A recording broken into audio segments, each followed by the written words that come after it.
We are recording. All right. So hello everyone. I'm Taha. Thank you very much, sir, for giving us the time to actually watch this cool video. So this will be one of the first videos in English on the Geeks Blah Blah video channel. We will try to provide you with actually just the translation in Moroccan Darija, but this is the first time that we are trying to kind of do content on with English, but we only did it just because we had one of one of the special guests that I met in IO with Nate, the Kaggle lead of the lead of the Kaggle team in Google. Thank you very much, Nate, for actually for accepting the invite. So I'm really excited. It's just for this chance actually to talk with you on the different things. Oh, thank you very much. And when I was actually starting with my journey in learning machine learning, I think Kaggle was actually one of the biggest parts of my life at that time. I always had the the goal to actually become a grandmaster, which is I failed at it, but at least I tried. There's still time. Yeah, there's still time. So at least, but I failed at it. But in that journey of learning stuff, I had the chance to actually learn from people that are inside the community of the Kaggle and are part of a larger group of kind of people that are interested in sharing there's just their knowledge for free and just their actually thoughts and guides just how to do the EDA, how to do the modeling, how to do the training, how to do the inference. And at that time actually it felt a bit kind of you're getting access to something that you should not be getting access to. So you should be paying for that stuff. And I was like what's wrong? What is the catch in this community? What are they taking from it? But I think, and you are also you are providing actually compute, and you're providing actually a lot of stuff that are kind of for free, and also the recognition that you get for the community, everything for free. And in my opinion, the Kaggle actually is just the best Google, it's the best Google product that ever lived. And since it's not just kind of a product that is just trying to actually sell you stuff, but it's a product where you are kind of building yourself on top of the stuff that you have. So I'm not sure how what's kind of when at the beginning of Kaggle, what was actually just the general kind of decision making that led the whole team to actually believe that Kaggle should be that. Sure. Well, first, I'm super excited to be here. Thank you so much for the invite. It's been really fun meeting with a lot of the members of the Kaggle community at IO. Every time I get a chance to get out in the world and hear amazing stories like yours about Kaggle is really cool.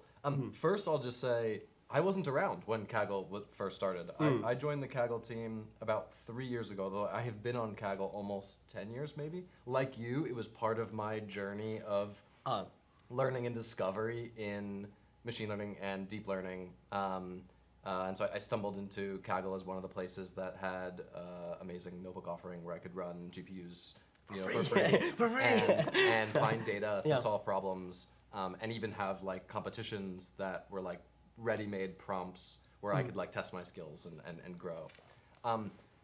For people who might not know the history, Kaggle started as a startup.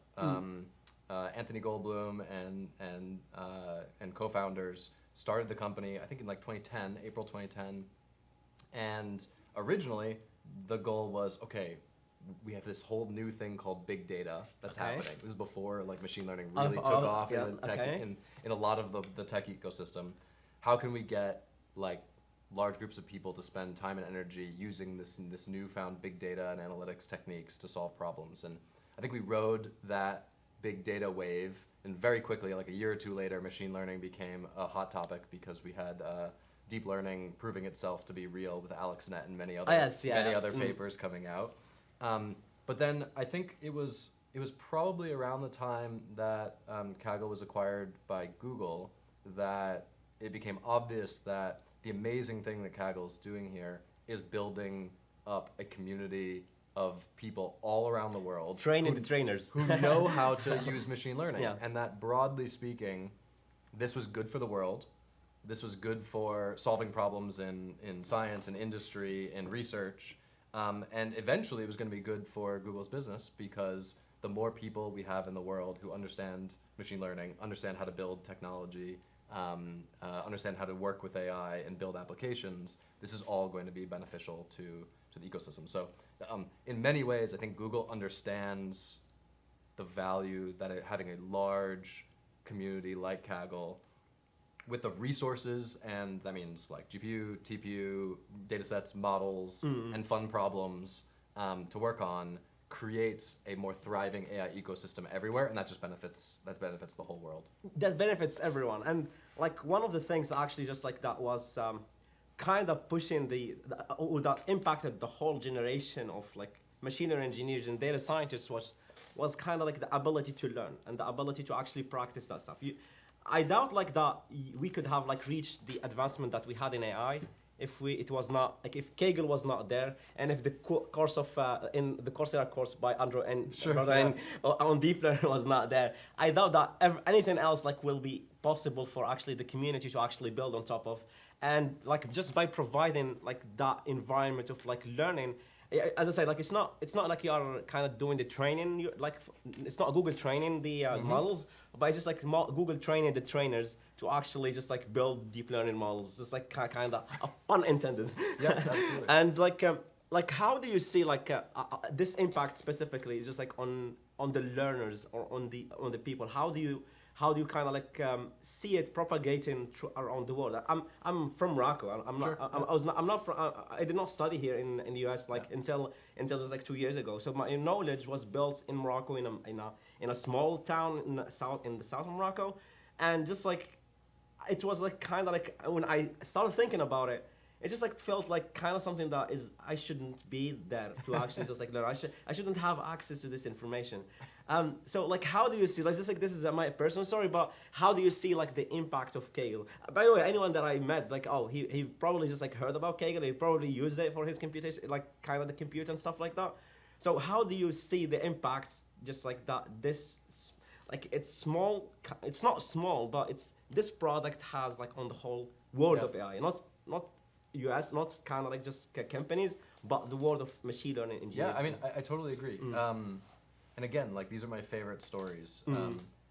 I think it's important for us in the Kaggle team to like continue to hear these stories because you go into work every day trying to make these products better for people.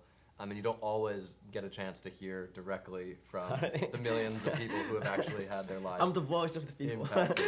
Yeah, but like just little anecdotes that tell me that you're right. Like I do think Kaggle is perhaps a bit underrated or underappreciated in the ecosystem for the impact it's had because it's trained so many people, either in small part or in large part, to be the machine learning experts that we have today.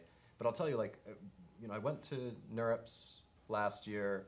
I go to conferences like Google I/O, and anywhere I go where I'm wearing a Kaggle t-shirt or I have a booth, with a Kaggle sign on it or a sticker on the laptop, I mean, people always walk up and say, "Oh my gosh, like, I love Kaggle. I use Kaggle religiously for multiple years in my training, or I used Kaggle last week for a project."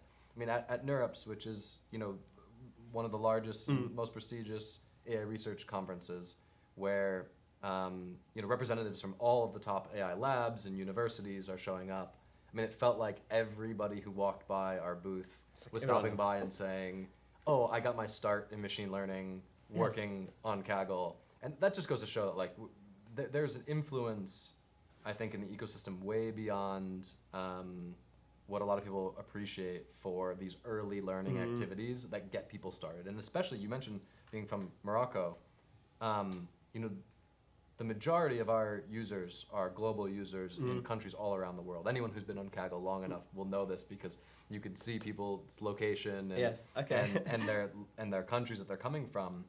And I think this is so important because it is a bit easier in some regions.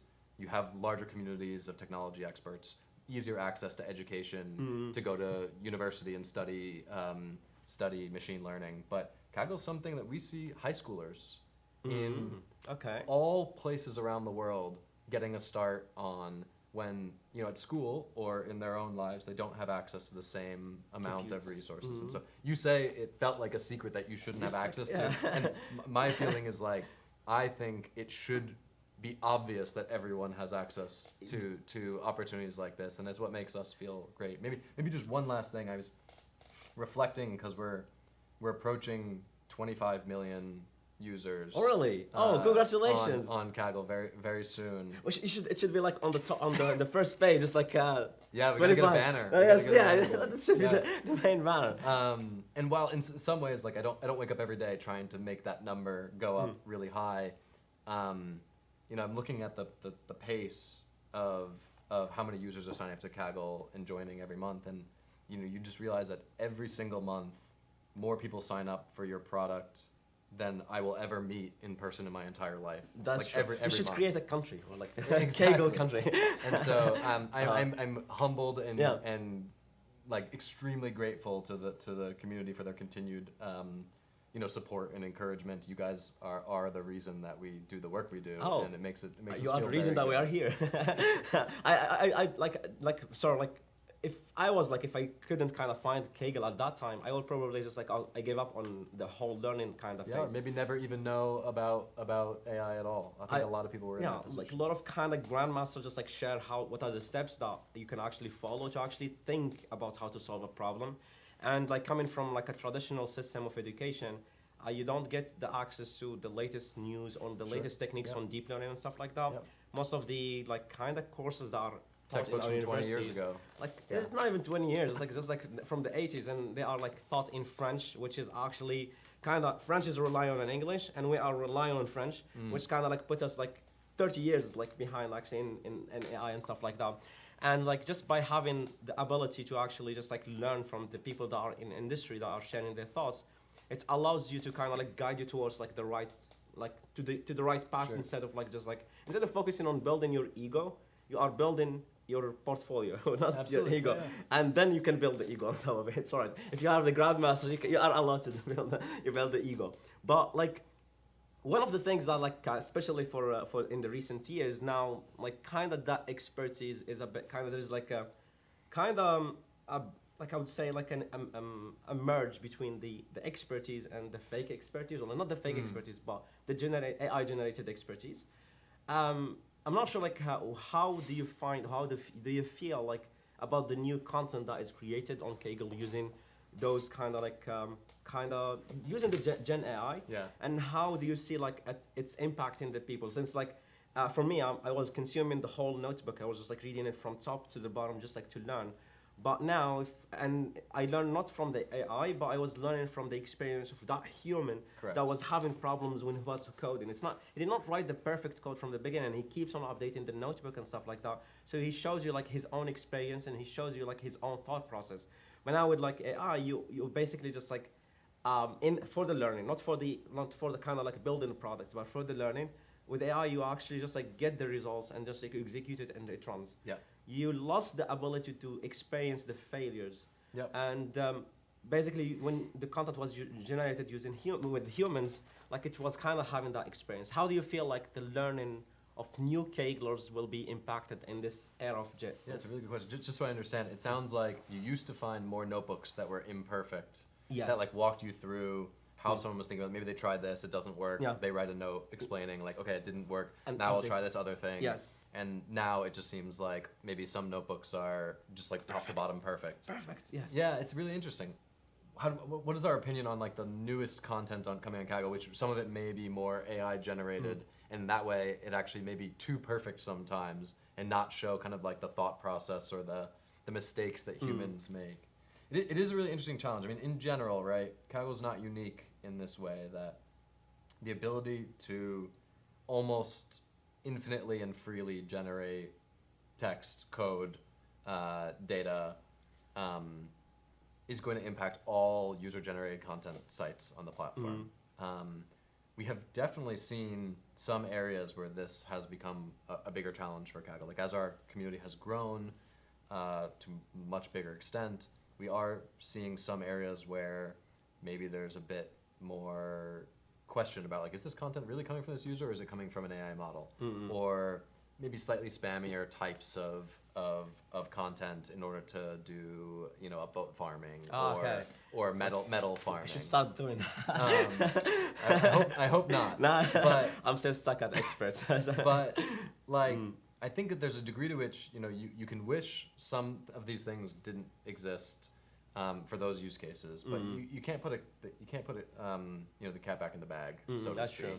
And so, like, I think we'll be experimenting a lot through, you know, new incentive methods, new you know, progression updates, new moderation or reporting like capabilities to give the community a little bit more control over what types of content they think is really valuable or not.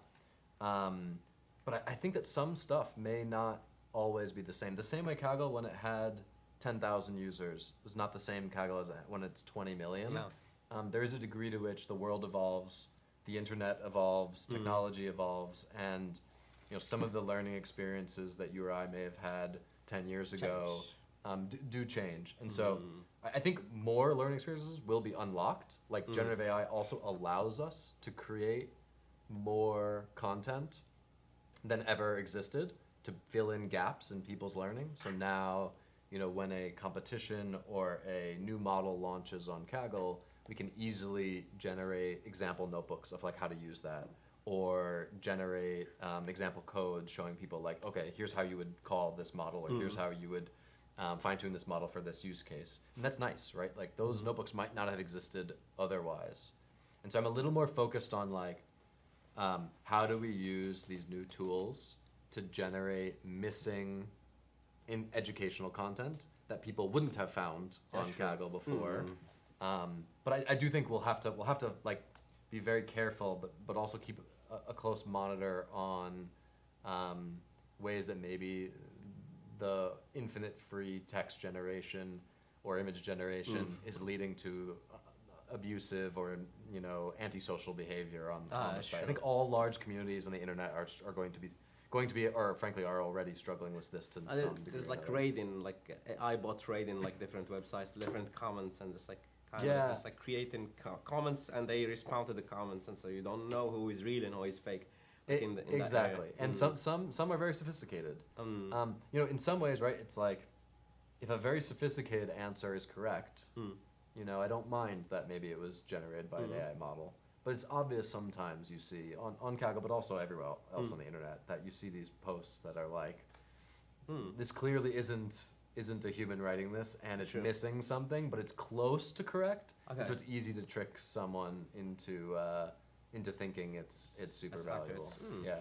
Like how was like actually just like the product feedback that you got from the community, like helped you shape like the Kaggle kind of like the Kaggle notebooks and Kaggle, the whole Kaggle website and everything. How was it able to show help you build the Kaggle to what it is now right now?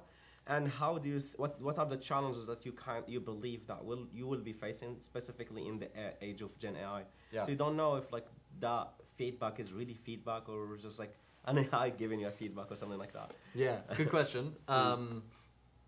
So I mean, feedback is essential to us. Yeah. We have so many mechanisms for collecting feedback, and you know, I lead product at Kaggle. Our product management team and UX teams. We always start with anything we're building is like, who is this for? You know, what is the user's experience? How can we improve their experience based on their goals, whether that's learning or creating a portfolio or getting a job or solving a problem or finding, you know, tools to build their project. We have like regular surveys we run across the site. We do interviews every week basically with people. We have a large forum where you can post feedback. We have a Discord channel for feedback. Okay. I read every single piece of feedback that goes in the product feedback forum every week. It's like so many that I can't respond to all of them, but someone from the Kaggle team responds to most of them. And that feedback really, like, it may not be obvious to people, but it really is the input into our product roadmap. Like when we think about what are we building, one of the first things we think about is like, what is the community asking for? Yes, that's true. Right? Yeah. Like we want to be a place that that's responsive to community needs. And I think when we hire, when we talk about Kaggle's culture internally, like being user-centric and community-centric is one of the first things that we look for in building a team and building culture. Now, you had a question around how does this change if it's AI feedback being posted? It's a really good question. I actually haven't spent a lot of time thinking about that. I think one thing that protects me a little bit is like, I've been at Kaggle long enough and I know the community long enough that when an idea comes in, I have a good initial sense if it's a good idea or not. And kind of like I said before, if it's an AI generated idea, but it's a good idea, you can poke holes. I can be happy with that. Oh, okay. Okay. Right? Like if it's a good idea, it's a good idea. Okay. If it's not a great idea, it doesn't really matter if it came from an AI bot or one member of the community. Maybe they had a very specific thing that they needed for their use case, but it clearly wouldn't scale to the entire community. Or maybe they're just asking for 10 times the GPU. That's me. Yeah, exactly. That was and me. It's like, well, I understand why people want 10 times the free resources, but I also have 25 million people to support, and I have to make sure that I don't break the bank. Yes, true. So I don't know. I think that you point out a really good problem. Maybe some of the feedback we're getting is AI generated, and we should be a bit more discerning about it. But at the very least, we do follow up with interviews. We do test the products we're building with users before launching a lot of them. It's not like we just get a ping in Discord from an AI and then instantly ship the product. And actually one of the things that I actually liked about Kaggle is it's not a SaaS. You're not trying to be a SaaS.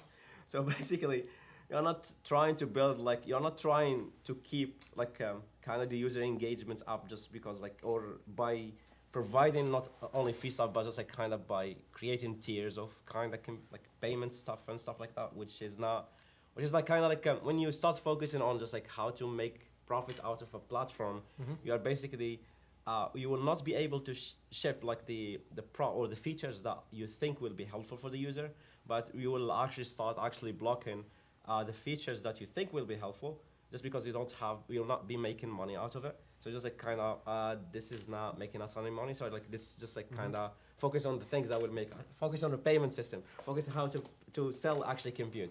So I think that was one of the things that actually helped Kaggle sustain its reign over the past years on the community, on the impact on the community. But one of the limits that might actually face Kaggle is, as you said, you end up breaking the the bank account, but at the cost of actually helping users. So how can you actually find the balance between these two? Yeah. It's a bit hard. It is hard. It's a hard thing. I mean, I think you're right. I think that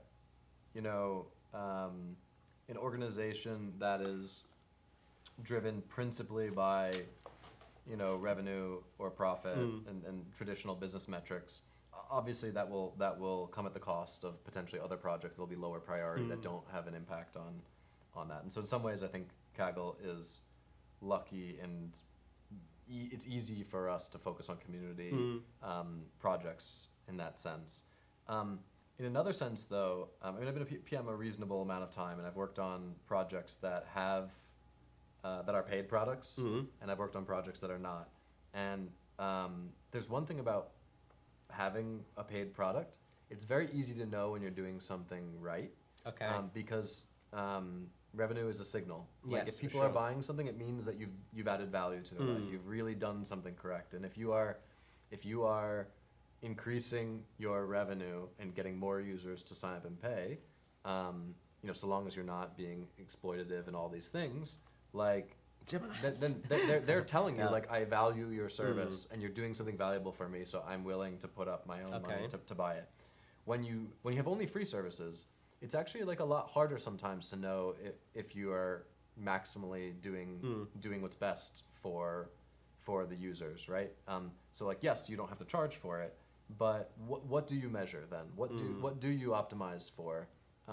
How do you know that the vision you have for this project or that project that you're choosing the right priority, because you can't use Don't have any metrics. Yeah, you can't use dollars and cents as a way of measuring that. And so I'm not saying that you need dollars and cents, but it is as a product person, it's a more ambiguous and more challenging, in my case, more interesting product problem when the world is open to you and you don't have to focus on just driving revenue profit. There's one more thing I would say too, is like, dollars and cents are not all bad, right? Like there are experiences that I can't build for the Kaggle community because we don't charge. Okay. There are experiences I could give you 10 times more GPU if there was a payment potentially. Yeah, that's right? true. I could give way more storage for like larger data sets. I could give there are lots of interesting things we could consider, and so I think it's a choice. We choose to be a free platform based on our goals and our priorities and our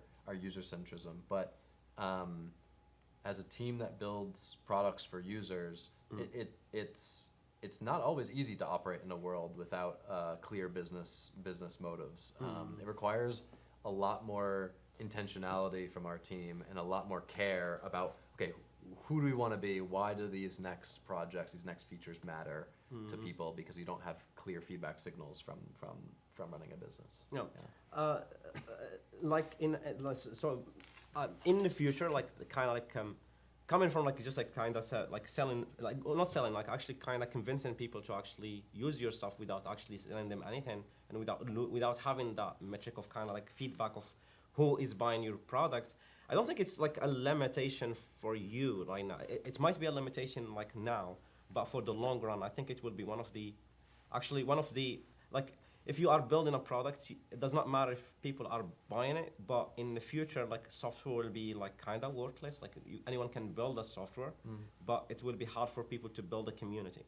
And totally agree. the people that are kind of building communities, I think they will be the winners in this in 5 years or 10, in 2 years, when the AGI kind of bestow his grace on us. But I think the community-based kind of products, they will be the ones that actually continue to live and continue to survive. Because anyone can just create now a SaaS. I vibe coded the whole platform just in 2 months. It's a whole platform with whole functionalities and everything, just because it's free now and it's easy to create SaaS. But to build a community that sustains the community, that's kind of the hardest part. Yes, I mean I couldn't agree more. I think that is a very insightful point. And the truth is, the software has always been. I mean, this is not always an easy thing to hear. The software has always been the easiest part of building a successful company. Actually getting people to try it and use it and stick around and building an ecosystem around your product is often much harder than writing the code itself is. And now that's just 100 times more true because the code can be generated. Yes. And I completely agree that as it gets easier to write code, the marginal cost of creating new lines of code decreases and approaches zero. The more software applications we will see in the world. That's basic economics tells us that. Yeah, true. And that means it's going to be harder for any one of those pieces of software to get a user base or to break through in any meaningful way. And so I think you're right that the places that have already built large communities, large ecosystems will be at an advantage there. I don't necessarily think about it in those terms. I don't think about positioning Kaggle for a world in which software is infinitely cheap to build. I think that we try to focus just on serving users as best as we can every new quarter, and then that will yield dividends. But I think as a meta point, I think you're totally right. Yeah, so people will be more interested in trustability than actually, they will need to look for a product they trust. Yes. Than a product they actually just they can pay for it, so they can use the best features. Yep. Most of the API based actually products, I would say they might die, since you can now run models locally. You was just seen geometry and you can run models locally, so you don't need to kind of pay for content or pay for consuming. Most people would just kind of be able to use your product for their own actually need, and they can actually, if it's open source, then they can actually customize it for their own need without you actually implementing features for them. You can just tell them, I have the infrastructure, communicate with my infrastructure, and then you can build the tools that you need. For example, like easy visualization. They don't need to kind of generate it. They can just like save code snippets and just like generate it themselves, like extensions and stuff like that. And I think part of like the things that most of the people will look for is like trust. Do we trust that environment or not? And that's all. I mean, that's always been true for developer platforms and stuff in general. It's like, if you're building for a developer audience or technical audience, or a learner education audience, I mean, like, people want to trust the platform has their interests in mind. But I have a related question maybe for you, which is like, you mentioned, in 2 years when AGI blesses us and we have software is infinitely cheap to create. What should people be learning on Kaggle then? That's like in the 2 question. years, 2 years from now, question. you and I learned, Python and TensorFlow and PyTorch on Kaggle and how to build models. What should people be learning in 2 years when software is much cheaper to make? Solving problems. Like if they are able to know how to solve problems, it's like at least like the thinking process of solving problems will need to still be human. AI right now still does not adapt to the real-time information. They are still they are limited to the time that of the collection of data. But as humans, we keep the learning, we grow with the time that we spend in the real life. So we will still need our abilities to actually figure out what are the problems that we are facing, and then just like try to prompt the AI to actually solve them. Yeah. So like that will be an interesting actually part of learning. And that was the main point that we started from. We did not learn it's not only PyTorch and Keras and stuff like that, but I think the best thing that I learned from Kaggle was actually problem solving, or the technique of the algorithmic thinking that was like used to solve the problem. And that will be the main thing that people need to focus on. That makes me very happy to hear, because I agree. I think it's much more than any one model or one technique or one technology, that doing data science work or machine learning work is a type of problem solving, has a particular set of tools and skills and ways of thinking about problems. Thinking about how you can run many experiments in parallel, right? Thinking about where you can collect new pieces of data or build feedback loops into your experimentation system. I mean, these are fundamental things that you can apply to a lot of different types of problems. And I think that model fits our philosophy super well, which is like, we just always say, like, people are on Kaggle to learn by doing. Not from like a lecture, not from like a textbook. Yeah, it's true, but like, machine learning work is a practical science. Like, you have to do it to learn it. You cannot just read a theory textbook and expect to sit down and like see all the math numbers and have your first model work out. Like, anyone who has trained models knows that in many ways, like, our discipline is one of like failing 99% of the time in order to find the one successful path. And the more experiments you run, by definition, the more failures you have, but the more successful your top models are going to be. And so, I don't know. I've always been fascinated by that like alchemical nature of machine learning, which is like, you aren't coding something from scratch up and just building it up. You're creating a system that you think might work in certain ways, and then you run it and test to see how it does, and then you have to adjust here, adjust here. And I think those skills, I found them useful in my own life, even outside of training models. And I think those skills will still be valuable in 2 years. Yes. Thank you very much for accepting my invite. I think we are already past the time. And thank you very much for kind of sharing all the knowledge and everything, and answering actually my questions and sharing your actually energy with the audience. Yeah, no problem. And Morocco, I use Kaggle. It's free. This is like a free. But I thank you very much for all the information, and thank you actually for the whole Kaggle team actually for just actually I think it's hard actually to work in the limits that a free product can be at. So it's really kind of there will be a lot of, I think there is a lot of friction and stuff like that. And I think on behalf of not the whole Kagglers, it's like some people are there just for confused. On behalf of the all Kagglers that are actually learned from Kaggle, thank you very much for all the efforts. Thank you so much for having me. Tyler. Thank you very much. Yeah, happy Kaggling. Yes, happy Kaggling. Thank you very much. Yes, thank you. Very nice. That was nice.